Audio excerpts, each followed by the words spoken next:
This is the I Read Comic Books podcast, and I'm your host for this week's episode, Paul Jasley, and I'm joined by two marchers to the beats of their own drums, my good friend Nick White. Hey. And René Rodriguez. René, how are you? Rumpa-pum-pum, man. I'm doing great. How are you? Great. It's great to have you back on the show. It's been a while since we talked. It's always a pleasure. And we have a very special discussion for this week's episode. This is one of our Goodreads Theme of the Month episodes where we focus on our Goodreads groups. They do a monthly theme for the reading group over there. You can go check that out on Goodreads. And March, this month, the theme is Own Voices, which the topic is the idea of comics created by creators of the same background, ethnicity, gender identity, etc., as the characters in the comic, hence the title Own Voices. The characters and the creators kind of come from the same background. So it's that's the topic we went with for this month's episode. Some examples of books that we had were Spent, Long Way Down, and of course, Persepolis, which, you know, if you're familiar with that book, it's pretty timely. Now would be a great time to read or reread Persepolis, given the events in Iran. If you want to know about the history of that country, especially on the ground level cultural aspects, I can't recommend that book enough. It's so good. But yeah, so this is one of those episodes where we all kind of chose books that speak to this theme. We have a pretty diverse list here, so I'm not going to spend too much time yakking. I'm just going to throw it right over to Nick. Nick, how have you been, and what book did you read for this month's topic? I've been pretty good. This week has been a weird one. After, and everyone can shame me on this, go right ahead. Guys, I moved, and then I didn't set up a new dentist, and so I went to my new dentist for the first time in a year and a half, and no cavities. I don't understand how it happened. I think they're messing with me. I think I am 98% sure this is some psychological gaslighting by my new dentist. I don't. They were like, no cavities. I'm like, no, I'm going to sit in this chair until you tell me that they're, you know, and to be clear, like, I don't have any pain or anything. I just refuse to believe them. All right. Nick. And they're we're doctors. We have x-rays. We have science on our side. And I'm like, I'm not. Okay, sorry. I'm not sure if this is a sign of hypochondria or not, or if you're just unwilling to take a compliment. I mean, I'm not sure what the I was going to say no cavities is a good thing. What? Yeah. Anyway, they're like, no cavities. I was fucking furious. Anyway, comics have been good. I read the book Djeliya, a West African fantasy epic. That will probably be the only thing I correctly pronounce while discussing this book, and I apologize in advance for getting some of these wrong. I'm going to try. There's a pronunciation guide in the back of the book. I only discovered that very late and didn't get to add as many as I would have liked, but we'll discuss that as part of this book as well. So this is from TKO Studios, came out in 2021. It's by the one, the only, the absolutely amazing Juniba wrote and drew Monkey Meat, as well as the follow-up, which I think just started like a month ago, Monkey Meat, the summer something. Also only wrote the book Night Watcher, which is part of the Teenage Mutant Ninja Turtles. It was either part of the reboot, or I think it was right before the Jason Aaron reboot. So I might be a little off on that. This book is sort of perfectly summarized in the solicit as Juniba's Djeliya is a stunning graphic novel retelling, recontextualizing and remixing of the West African Sundayata epic of Mande origin. It's inspired by West African folklore and stories handed down over centuries. This unique graphic novel follows the adventures of Mansour Kaita, the last prince of a dying kingdom, and Awa Koyate, his loyal Djeliya, or royal storyteller, as they journey to meet the great wizard who destroyed their world and then withdrew into his tower, never to be seen again. So you've kind of got this princely figure, and he's got this Djeliya, and it's kind of fascinating. This Djeliya role is sort of a combination. Again, this is like me applying like a Western understanding of this, right? But it's sort of like a combination, I feel like, of a court jester, sort of a court advisor, and then also a bard kind of all rolled into one, in a way, these different roles that maybe I'm more familiar with. So for context, Ba was born in Senegal, and obviously some of this story takes place in this region. And basically, Ba said that while Djeliya was based on a large amount of sources, both fictional and historical, it's largely based on the epic of Sundiata Keita and the writings of Amadou Hampâté Bâ. So if anyone wants to look up some of these things, they're there. It sort of has a real fascinating beginning. This world used to be ruled by this wizard named Suru Maro until he blew it all up. He holds himself up in this ivory tower, and basically every time that the world tries to rebuild itself, he just destroys whatever kingdom shows up. So, and this includes this main character, Mansour Keita. His father was one of these other people, and so the world doesn't have kings anymore.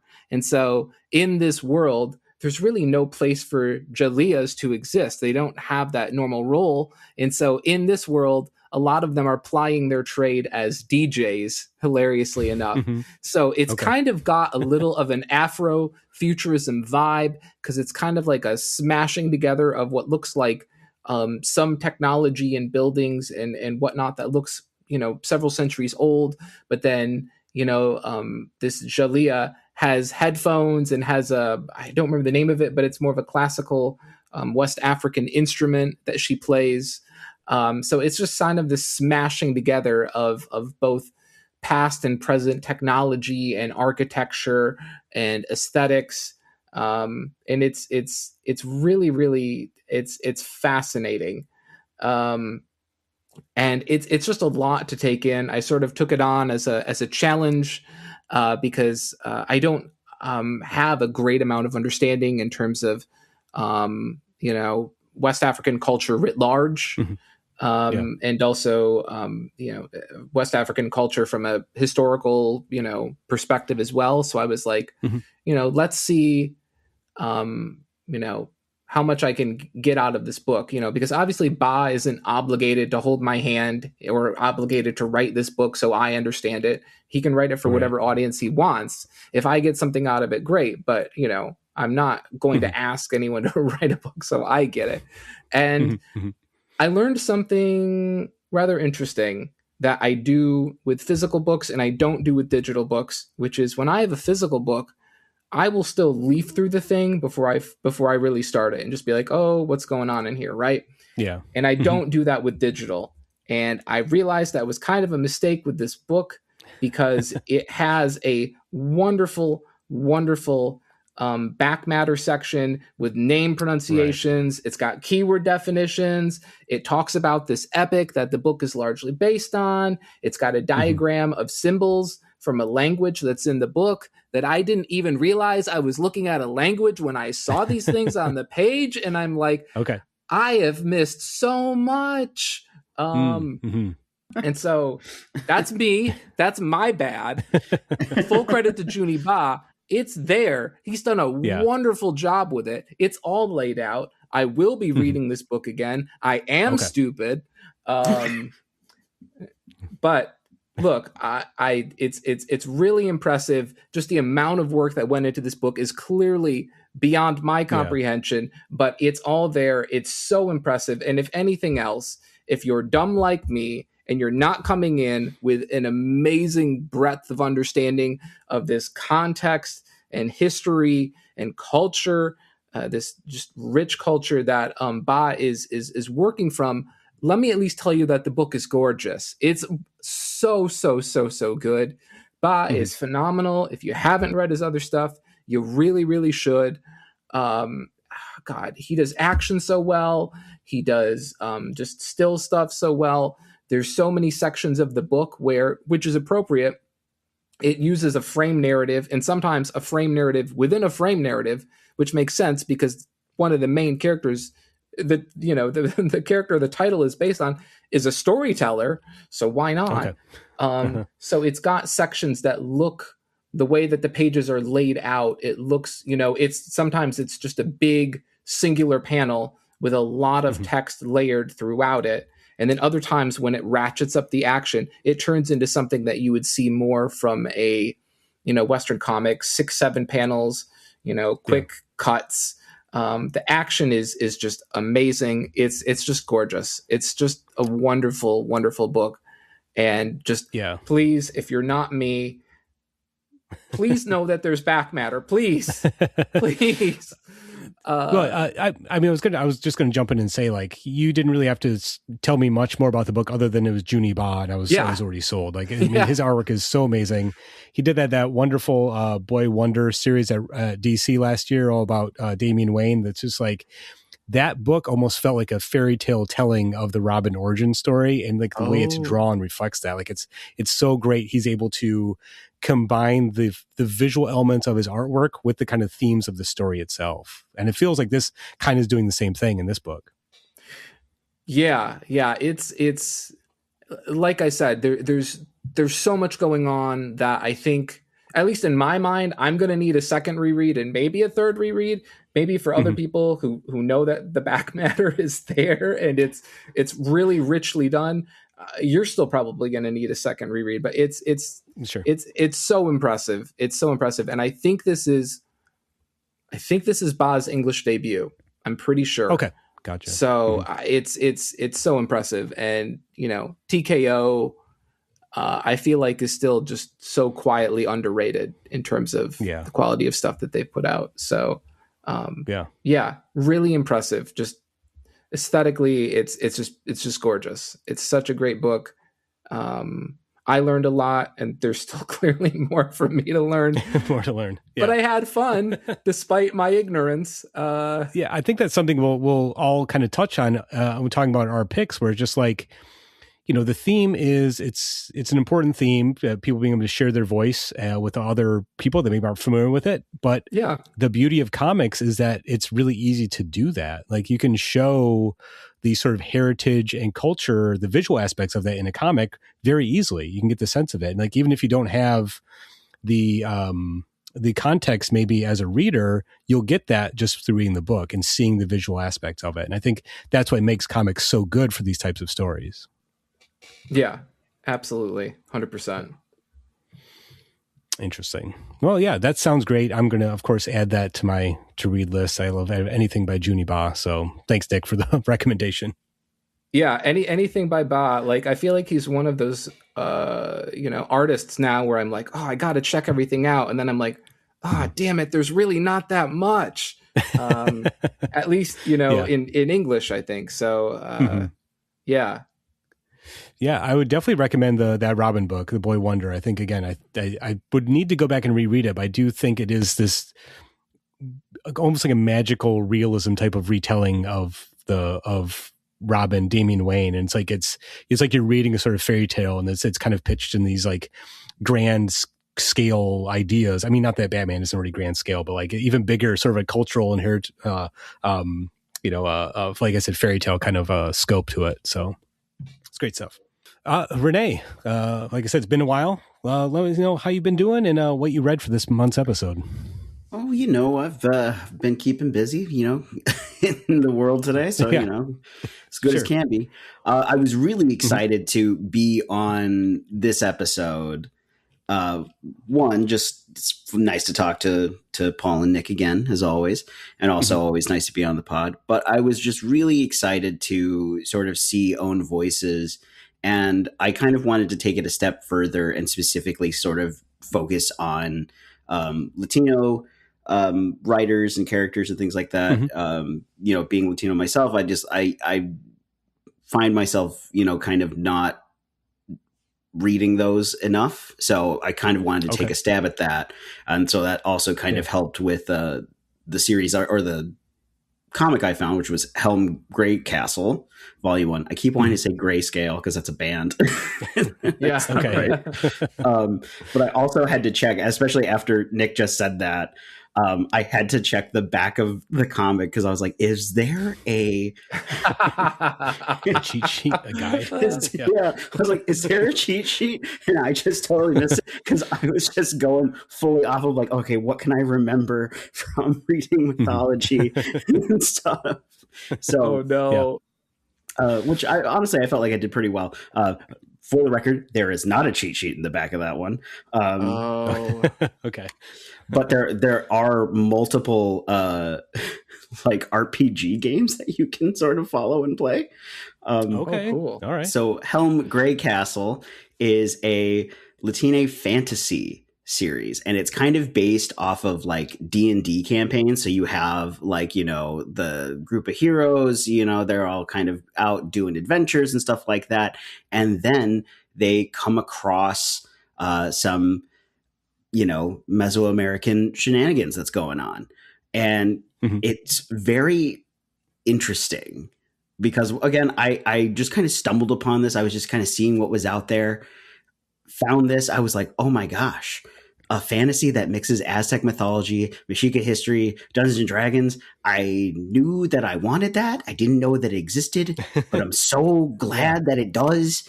And it's a ball of fun. But one thing that I do want to mention was there's an introduction at the beginning of this book that is done by Sophia Alexander, who created the animated series Onyx Equinox, which is also based off of Mesoamerican mythology. And I think it perfectly kind of captures the spirit of this book because she kind of talks about, you know, how she felt growing up reading fantasy adventure books and kind of wanting to see, you know, the Latin American culture represented.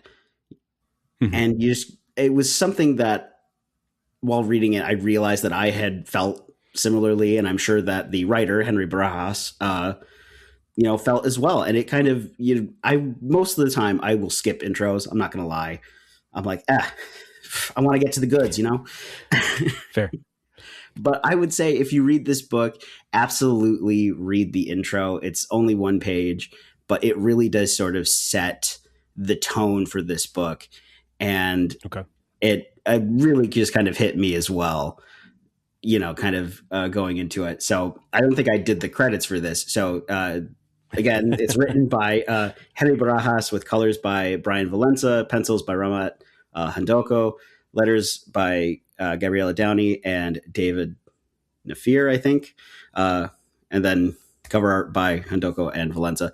The cover art for this whole book, incredible, especially if you love D&D stuff.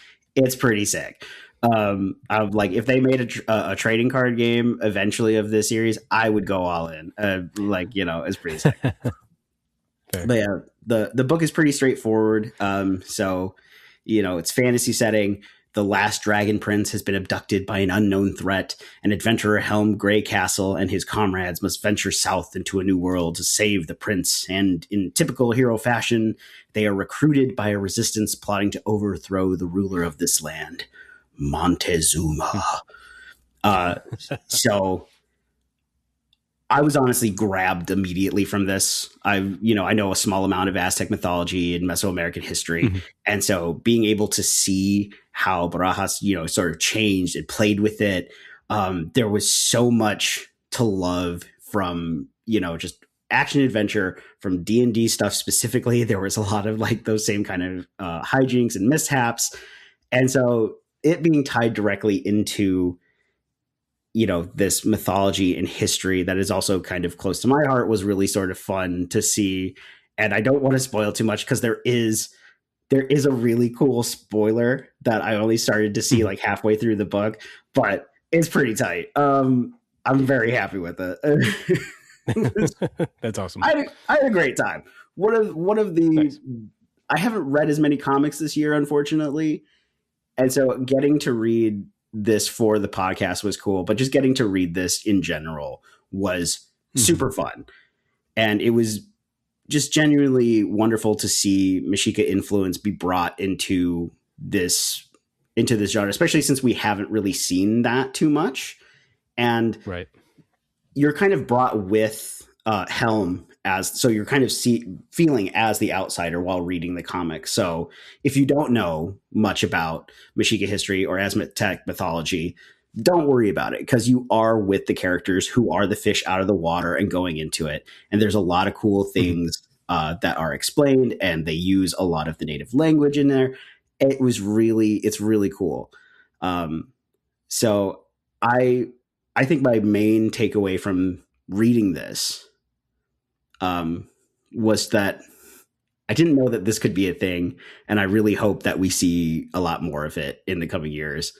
And then, as I said, there's a bunch of RPGs in the back too that you can play with your friends after reading this book. So that's pretty rad too. Yeah.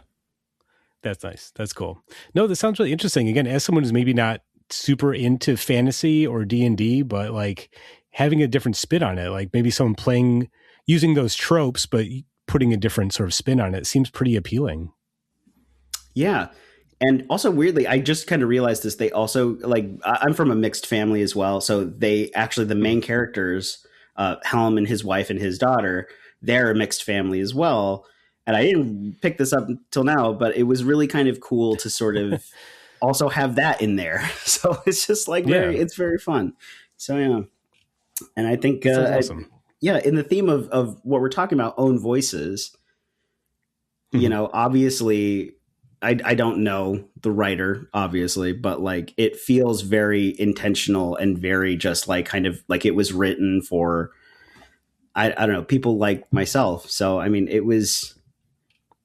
think it just goes to show how important it is to sort of, if you're a writer, if you're a creative, to sort of, you know, bring your own voice out, because it's makes everything great.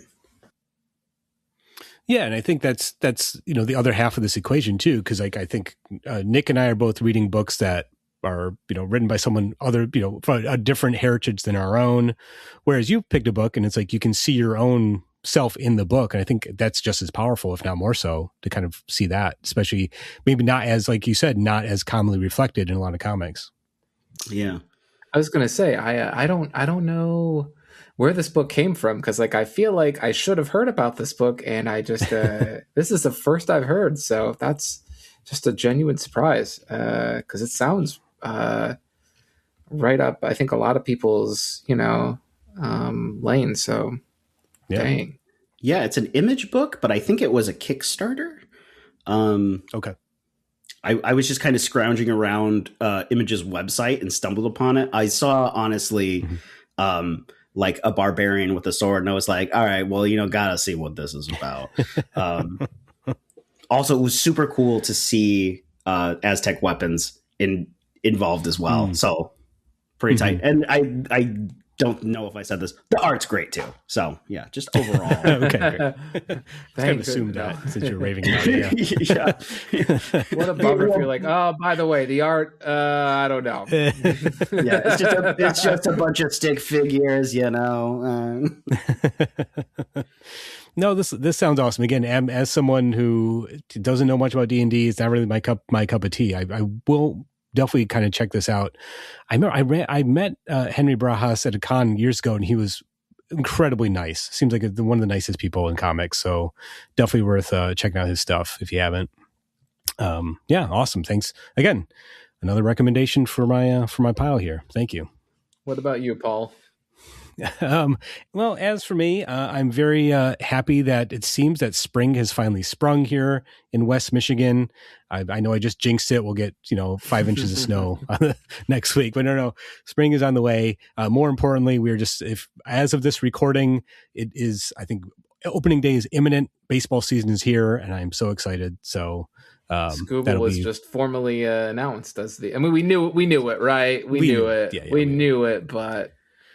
I think what it was, I was excited for the Tigers, but I was actually kind of more excited to see the last game of the World Baseball Classic where Venezuela won. I won't bore any non-sports fans with the details, but I'll just say it was very emotional to see Venezuela beat the USA team decidedly that night. I was very, very happy. Great game. So I'm sure, Paul, just 10-second aside, I'm sure you heard the part where the US apparently didn't know how the tiebreaker worked, and so they...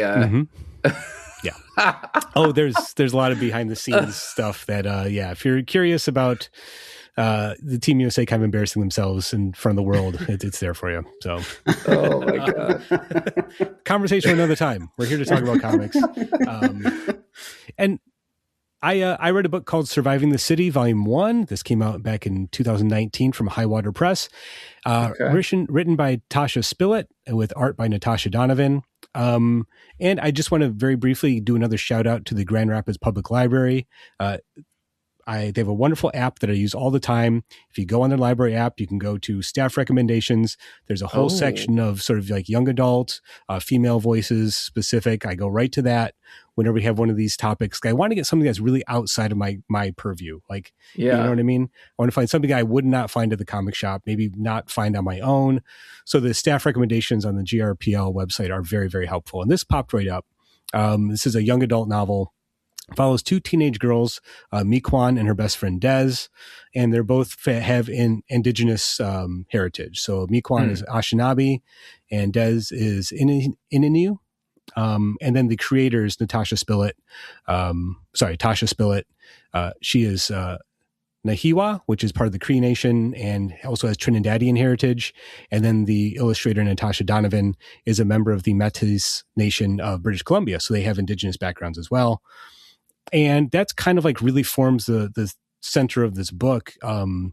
You have these two teenage girls living it's in Canada. I don't know if they specify what city, but it's modern day Canada. They have this indigenous heritage, and you get to see them navigating those two worlds and what it's like to be inhabiting both. So the sort of book opens up with the two of them in school. They are working on a class project where you get to talk about your heritage in school. And they were going to do a joint project to talk about part of a ceremony they had taken part in called the Berry Fast, which is kind of a traditional coming of age ceremony for women. When you begin menstruating, there's this practice where you abstain from eating berries. And it's one of those practices that Indigenous people in Canada practiced, but was suppressed or banned by the Canadian government in the past. So it's kind of interesting to see them talking about that in this book. And what I really like about the book is it doesn't hold your hand, explain all that. You kind of just intuit it through reading the book.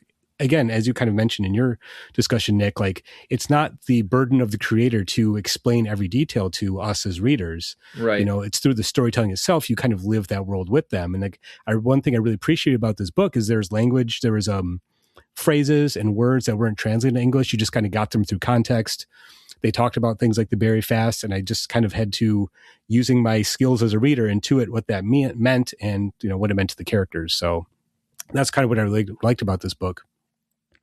As the story goes on, Des's mother is very ill, and we learn that the social worker that's working with her grandmother is planning on moving her to an assisted living facility, so Des would have to go to a group home.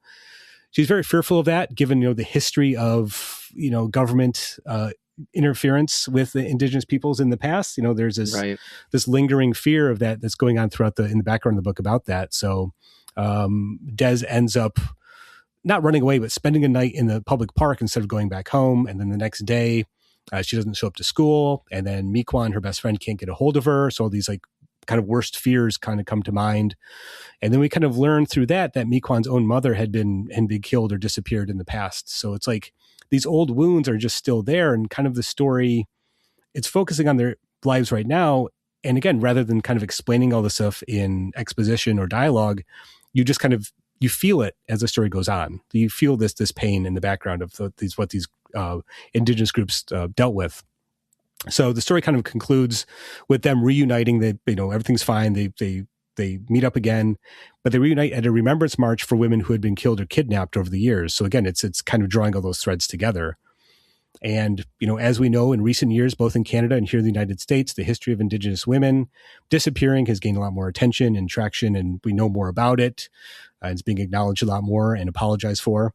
And that unfortunate, like, tragic history is still too real. And I think sort of the book illustrates that in the back matter. There's a page of like facts about, you know, the statistics about these types of incidences and what this community has suffered.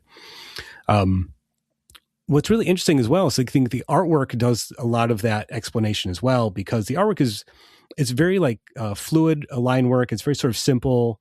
But there are moments where you see these teenage girls kind of walking around, and without dialogue, without explaining anything, you see these sort of like apparitions, these sort of ghostly figures of women, indigenous women from the past, sort of in the background, and the characters don't acknowledge it. But it's almost like you're kind of like, it's like the sense of like that history is always there with them, even though they're in the modern world and kind of navigating what it's like to be a teenager in today's world. That history is always there and they can feel it. And you as a reader kind of see it and feel it as well. On the flip side, there's also moments where you have some sketchy looking white men sort of looking at the characters, and the artist illustrates these sort of like shadowy, kind of disturbing, suspicious figures looking over their shoulders in those moments. So it's like, the idea of like, yes, we're acknowledging this history, but it's not actually gone. There's always this sort of fear lingering. It's really well done for a book that, is a young adult book, and it's a very nuanced way to present that, like I said, without explaining it explicitly. You just kind of get it through the artwork. So overall, I really enjoyed this. Again, it's something I wouldn't have found on my own, so I'm glad I picked it up. I did sort of feel like I learned a lot, or at least was able to understand the experiences, or maybe kind of know more about this unfortunate heritage, and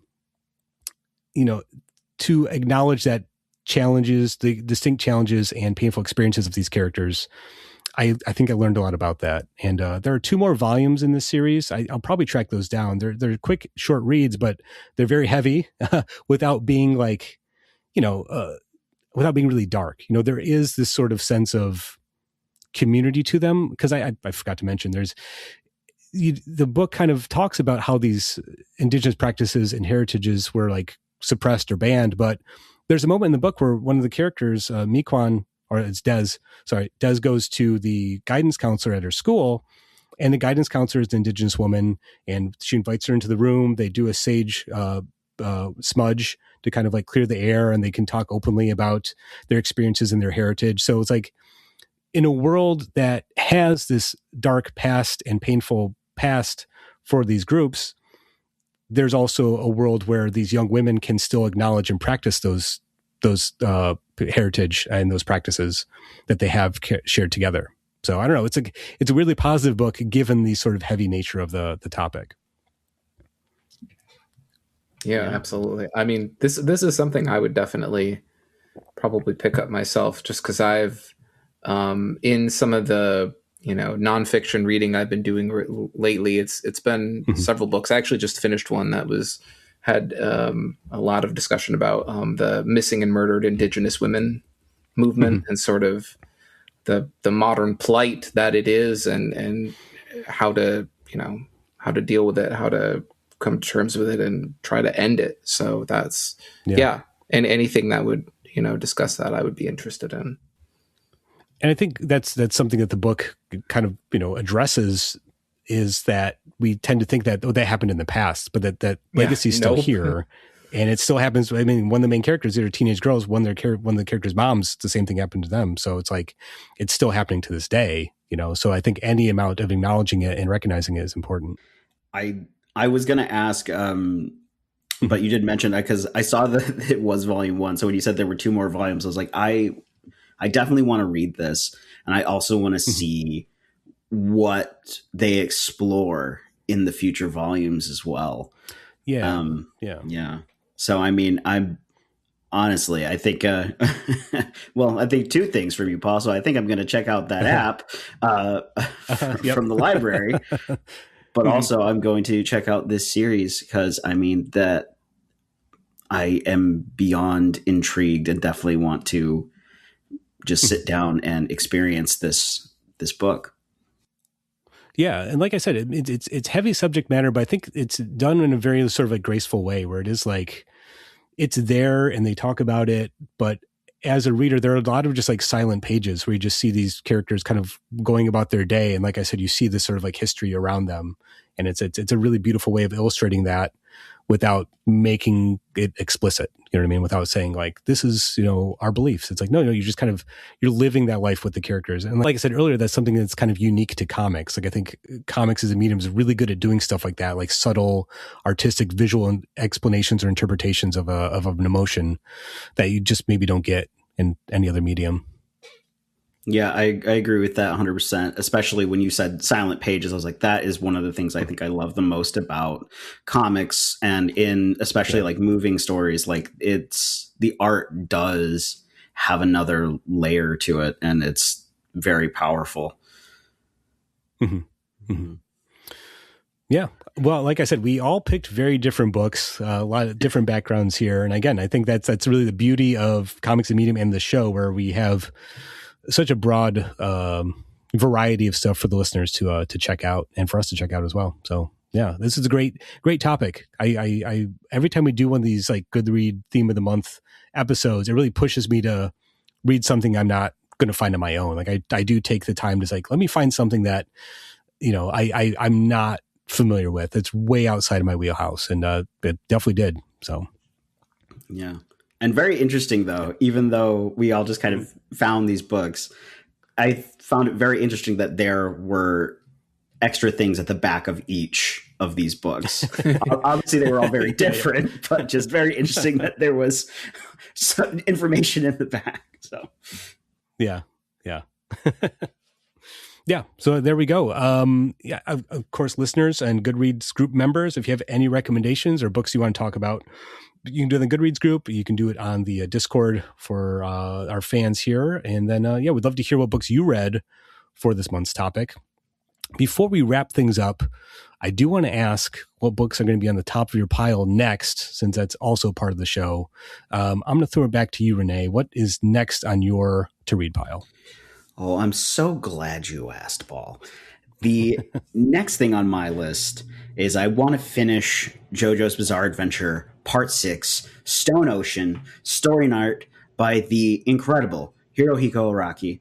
I'm on chapter 98. I'm like halfway through the series, and I just I've been taking my time with this series, and I've been really enjoying it.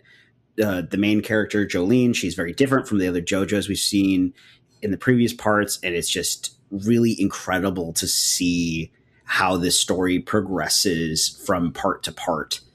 And also just insane the amount of like just continually crazy powers that show up in this series. It's insane. So I need to finish this series because I enjoy it every single time I read it. I want to get to the next part every single time. So this one's been on the list. I'm knocking it out. I was just going to say, René, when you're like, I can't wait to read chapter 6. I'm like, look, every person is their, you know, contains volumes and whatnot. But I was like, René is so deeply into manga. I'm like, this can't be his first read. This has got to be a reread. So, okay. I was like, not chapter 6, part 6. Yeah. Yeah. Oh, okay. Yeah. Oh my gosh. So JoJo's is a little weird because like it's when the series got started, the author kind of realized that he didn't really like his main character, so he finished his story and then killed him. But then he was like, "But I want to keep the series going." So he was like, "We're going to do a new part. It's a new JoJo. You're on for the ride." And then he just kept doing that. And so this is the 6th part. Each series has a crazy number of chapters. They're all kind of different depending on part to part. And pretty much the only thing that transitions with it is that the main character's name is Jojo, and the adventure is bizarre.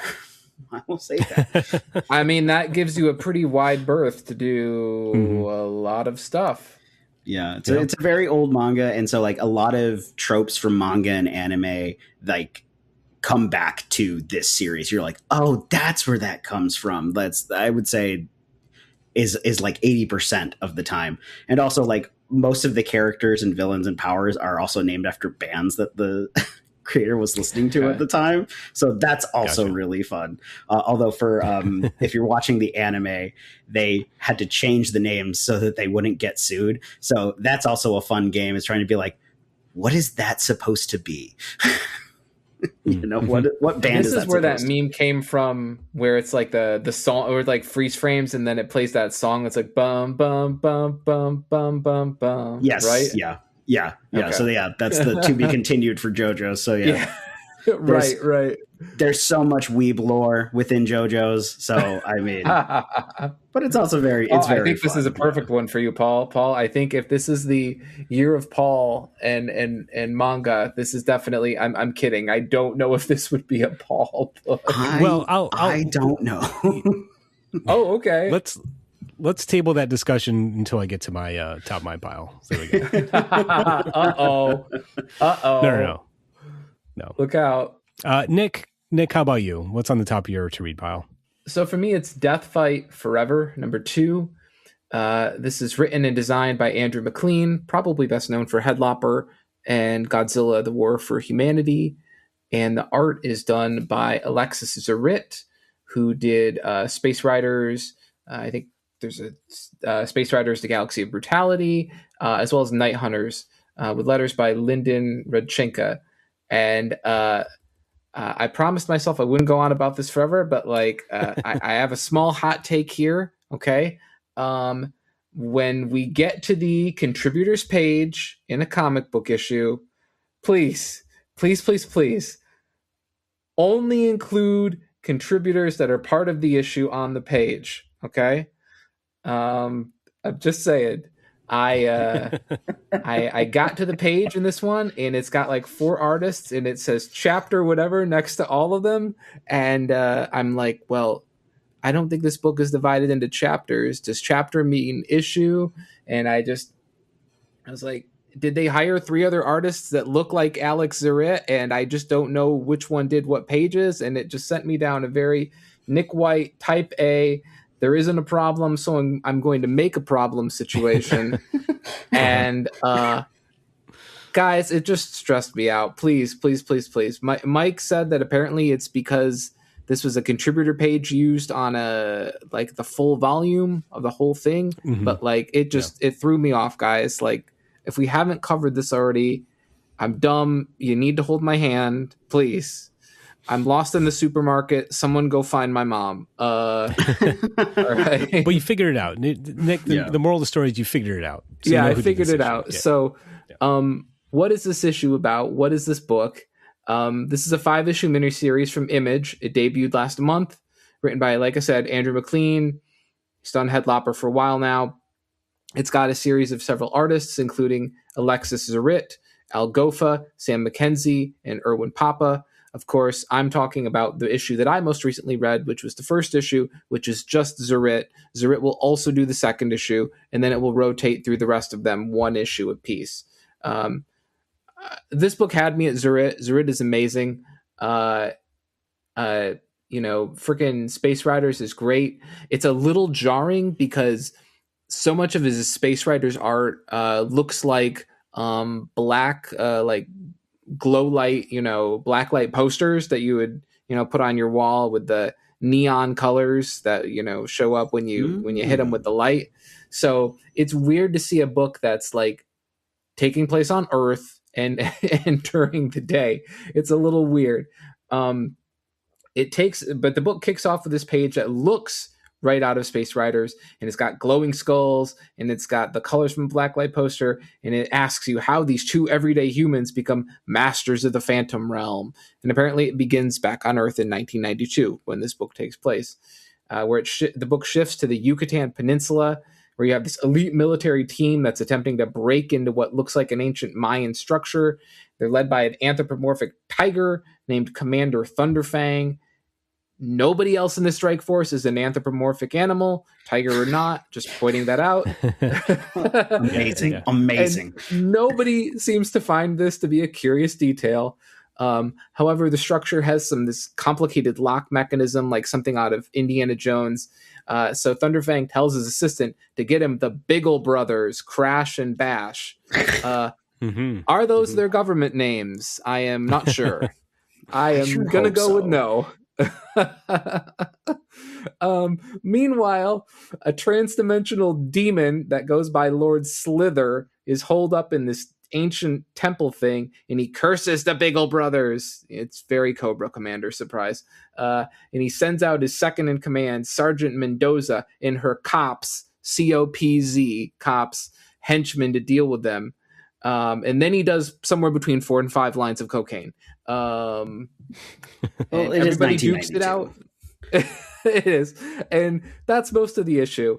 What I really like is that while the book seems to have like this whole bunch of seemingly disparate characters and aesthetics and motivations, it's basically as if like some kid has emptied out all the action figures and vehicles from a storage container, and he's weaving this story together as he picks them all up. Of course this guy is a tiger, of course these brothers are demolition experts, and of course this lady is dressed like a dominatrix and wielding a chain gun, of course. But what I love is that there's never a nod and a wink and another wink and maybe a third wink to the camera, followed by one of the characters pointing out how awkward and cringe things are. Like, this book has a conviction that it's going to take itself seriously, even if the readers maybe won't. Like, I've encountered way too many books lately where the creative team like won't grant their readers this like seriousness. And I think that's why this book really channels Transformers versus G.I. Joe or Michael Fief's Capra. Like, these books have no problem dropping you into a bizarre circumstance, and they don't feel at all obligated to explain it. And just, it's Zerit. That's all I have to say. It's Zerit. Zerit is amazing. And like I said, I just love that to some extent it has stakes. An important character dies in the first issue, but it says like, we are going to take things seriously. You can do whatever you want with this book. And I really like that, because I'm so sick of all of these people that think like Deadpool humor to the nth degree is the only type of humor, and it's the only type of humor they're going to serve me. And if I don't like it, there's Rick and Morty, and so there's another form of suffering. And I went there and I said it, and I don't care. Wow. Okay. Shots fired, I guess. No, I'm amazing. This sounds interesting. I mean, I like Zerit's art quite a bit as well. I found that Space Riders maybe didn't have enough of a story for me, as visually stunning as it was, but I absolutely loved Night Hunters. I completely agree. Yeah, it's a great looking book. It's not the most it's not Infinite Jest. Yeah. But Night Hunters Night Hunters, the book that he did with friend of the show Dave Baker, I absolutely loved. So this might be up my alley as well. I'll have to check this out. Yeah. Oh, that's Dave Baker? I didn't know. I just was looking up other credits. I didn't, bother to click through. I should have. Wow. Okay. Definitely. Night Hunters is great. That's a must read for me then. I was to say, I haven't read Night Hunters, but when you said that this book takes itself seriously, like Transformers vs. G.I. Joe, I was like, hell yeah. Because I loved Transformers vs. G.I. Joe. And the more you talked about this book, I was like, I'm in. So yeah. Thank you both for just bringing nonstop bangers to this episode. No problem. Yeah, and then thank you, Nick. Now I won't be confused by the credits page. You've explained it perfectly for our readers. So I can't wait.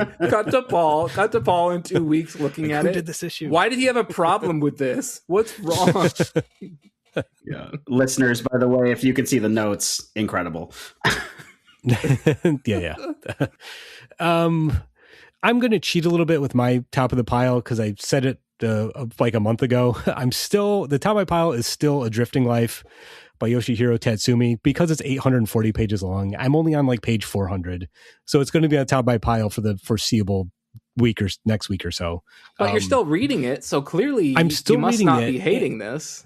No, I do enjoy it. And this for you, if you missed my discussion of it a couple weeks ago, this is an autobiographical manga by Yoshihiro Tatsumi, who's celebrated as one of the fathers of modern Japanese manga. And this book kind of follows him as he's breaking into the manga industry as a teenager shortly after World War II. And it is really interesting. You get a sense of what life in Japan is like right after World War II, because the story starts right then. And then by the time he's working in manga, he's a teenager in the mid-50s. And I think Tatsumi does a good job of putting that in context. There's a lot of moments where says there'll be just a panel. It's like, in this month of this year, this movie debuted in Japan, or this is the first Godzilla movie comes out, or like some important political historical event is mentioned. So it puts you in that world, what it's like. There's even a moment I really appreciated where he mentions Ricky Dozan, who's like the father of Japanese pro wrestling. He makes a little mention, like in Ricky Dozan, this is his famous match, where he beat the cheating Americans. He came back to win. It's like, oh, that's an important moment in Japanese culture that I'm aware of. So to hear a reference in this manga is pretty cool. My one thing is that because it's so autobiographical and it's about a system that I'm not familiar with, I keep waiting for maybe to be more dramatic tension, and there kind of isn't yet.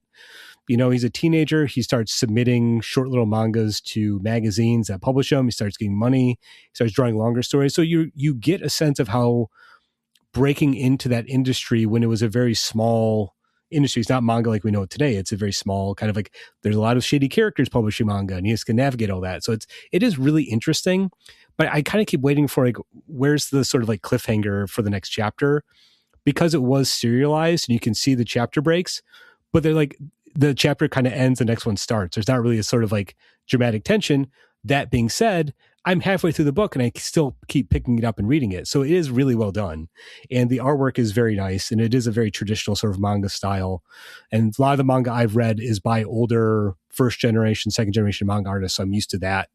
Not the sort of hyper stylized, lot of action lines manga, what I think like a lot of manga is.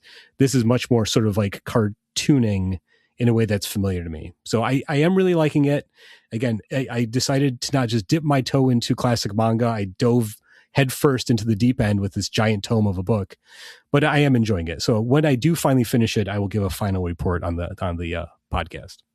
So a drifting life, and then we'll just go straight to like Naruto, right? Is that the... That's the trajectory. I'm just kidding. Yeah.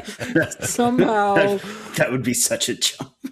If we see Paul Naruto run by the end of this year, I don't know what I will do. But if Paul does a Naruto run by the end of this year, I will join him. That's what. If Paul does a Naruto run, we will clearly see how far AI and deepfakes have gone. Yeah, exactly. Because that is the only way it will happen. I will have to figure out what that is before I say if I'll do it or not. So there we go. Okay. That's good. Paul, I guarantee you've seen it. You just don't know what it is. I'm being facetious. Of course I know what Naruto is. Like, I don't know what the story is, but I've seen the memes. Like, I'm on the internet. I've seen Naruto. I've been there. I have seen this stuff. I do have to ask, Paul, like, it sounds like you're having a good time with this book. Is there another manga that you have maybe lined up or you have waiting in the wings that you think might follow this? I'm totally blanking. There are other books by Tatsumi after reading this book that I do want to check out, because obviously I'm getting the snippets of him getting into the industry, but I've never read anything else by him. So maybe when I get to him, when he's a established manga artist, when they mention like his other like important works, I'll maybe check those out to get more context for his stuff. But I don't have anything specific on deck at the moment. So yeah. Maybe I'll just do One Piece. I'll just read all One Piece. There we go. You know what? That is the best idea you've had. I'm just kidding. But I totally would recommend reading One Piece. But honestly, after hearing about your experience reading this, I'm like, this is another manga that I want to read. So maybe I'll just race you, Paul, to see who finishes it. See if you can catch up. No, I mean, again, I love autobiographical comics. So to have one that is kind of about a comic artist himself, like, I think it is kind of a really cool read to see how that's done in the medium. So that's what I think I enjoy about it. So there we go. Those are books that we read and books that we're going to be reading. Again, I love doing these sort of themed episodes. We got a lot of good recommendations. And like I said, any of our Goodread members or Discord members or fans want to tell us what they read, we'd love to hear. I want to thank Nick and René for joining me today. I want to thank Danny, who's been doing proof listing on this episode. And of course, thank Zander for editing all this. And I want to thank you, the listener, for joining us on this episode. Until next time, remember, comics are good, and so are you.